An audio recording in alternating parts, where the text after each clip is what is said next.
அன்புள்ள தற்காப்பு கலை நேயர் அவர்களுக்கு அனைவருக்கும் மாலை வணக்கத்தை தெரிவித்துக் கொள்கிறேன். சென்ற வகுப்பில் நாம் உடற்பயிற்சிகளை பற்றி பார்த்தோம். இன்றும் அதனுடைய தொடர்ச்சியை நாம் பார்க்கலாம். இன்றைக்கு 2 முக்கியமான உடற்பயிற்சிகளை என்னுடைய மாணவர்கள் செய்து காட்ட இருக்கிறார்கள். அதில் ஒன்று சைடு புல்லப்ஸ், இன்னொன்று 3 ஃபிங்கர் புல்லப்ஸ். இந்த உடற்பயிற்சி செய்வது தான் ரொம்ப ரொம்ப முக்கியமானது. இது உடல் நலனை பாதுகாக்கும், மனநலனையும் பாதுகாக்கும். அந்த உடலுக்கும் மனதுக்கும் ஒரு கோஆர்டினேஷன் இருக்க வேண்டும் என்றால் இந்த உடற்பயிற்சி ரொம்ப ரொம்ப முக்கியமானது. உடற்பயிற்சி செய்து உடல் ஆரோக்கியமாக இருப்பவர்கள் இந்த உலகத்தில் ரொம்பவும் மகிழ்ச்சியாக வாழ்கிறார்கள். அவரிடத்தில் எந்த தீய பழக்கமும் வராது.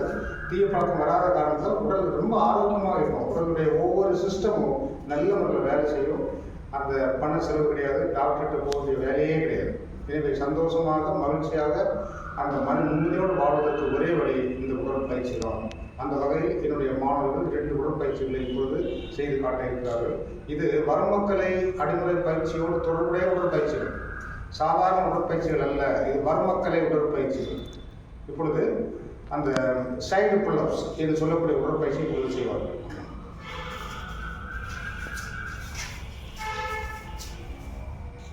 One, 2, 3, 4, 5. count.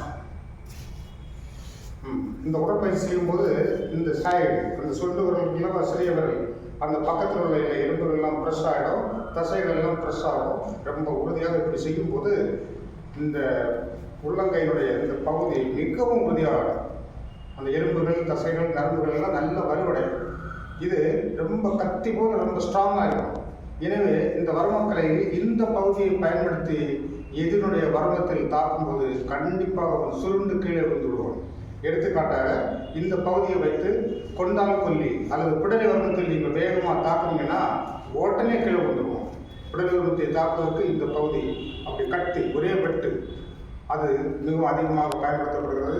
அதே போல் அடப்ப காலம் என்று சொல்லக்கூடிய ஒரு முக்கியமான வர்க்கம், ரொம்ப ஆபத்தான வர்க்கம். அது அக்கி சுருக்கி, சிறிய அக்கி சுருக்கி, பெரிய அக்கி சுருக்கி போன்ற வர்க்கங்களை தாக்குவதற்கு இந்த பகுதியானது பயன்படுகிறது. எனவே இந்த பகுதியை உறுதி செய்வதற்கு நாம் இந்த சைடு தண்டாலை செய்கிறோம்.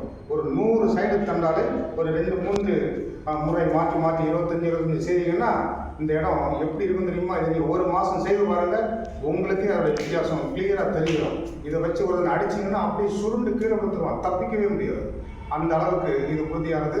இதை வைத்து எந்த வர்க்கத்தில் தாக்கலாம் என்பதை நான் மாணவர்களுக்கு சொல்லிக் கொடுத்துருக்கிறேன். Okay, right. அடுத்தது 2வது உடற்பயிற்சியை பாருங்கள், இப்பொழுது செய்வாங்க. சரிங்க, இது 3 விரல் புல்லப்ஸ், 3 ஃபிங்கர் புல்லப்ஸ் என்று பேர். 1, 2, 3, 4, 5 count. இந்த 3 விரல் அந்த தண்டாலை செய்யும் போது இந்த 3 விரலும் உறுதியாகும். இந்த ஆள்காட்டு விரல், நடுவிரல், கட்டை விரல், இந்த 3 ரொம்ப உறுதியாக இருக்க காரணத்தினால உங்களுக்கு சில வர்க்கத்தை தாக்குவதற்கு ரொம்ப சுலபமாக இருக்கும். உதாரணமாக இந்த 3 விரல்களை பயன்படுத்தி அந்த கழுத்து பகுதியை நீங்கள் தாக்குறீங்கன்னா அந்த 2 விரல்கள் ஒரு கழுத்தினுடைய சைடு வந்துடும். இன்னொரு விரல் கழுத்தினுடைய முன்பகுதியை சென்று அழுத்தி பிடிக்கும் போது அவனுக்கு உயிரே போயிடும்.